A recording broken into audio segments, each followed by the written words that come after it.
নমস্কার বন্ধুরা, আজকে আমি আপনাদের সাথে শেয়ার করছি বাঙালি স্টাইলে চিকেন কষা রেসিপি।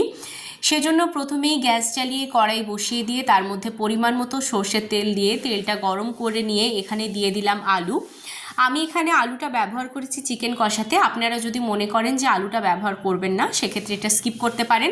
আলুটা ভেজে তুলে নেওয়ার পর এখানে আমি টোটাল 5টা মতো মিডিয়াম সাইজের পেঁয়াজ আমি এখানে কেটে নিয়েছিলাম এইভাবে, সেটাকে দিয়ে দিলাম। দিয়ে ভালো করে একটু নুন দিয়ে একটু ভাজা ভাজা করে নিয়ে এর মধ্যে দিয়ে দিলাম একটা বড় সাইজের টমেটোর কুচি, আর দিয়ে দিলাম এখানে আমি 4 থেকে 5টা কাঁচা লঙ্কা।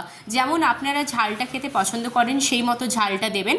এবার এর মধ্যে দিয়ে দিলাম স্বাদ মতো নুন আর দিয়ে দিলাম হলুদ গুঁড়ো। পরে যদি নুনটা লাগে সেক্ষেত্রে আবার ব্যবহার করব।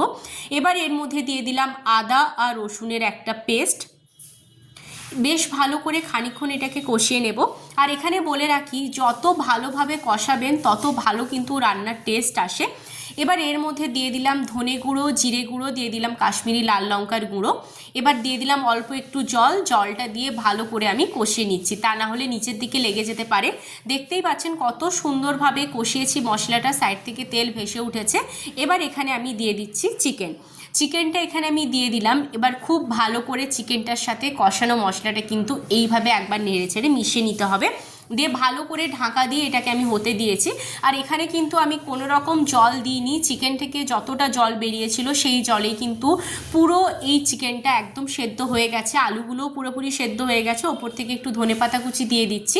দিয়ে ভালো করে একটু ফুটিয়ে নিয়েই কিন্তু গ্যাসের ফ্লেমটা অফ করে দিচ্ছি। খুব সুন্দর হয়েছিল, আপনারা একবার অবশ্যই বানাবেন।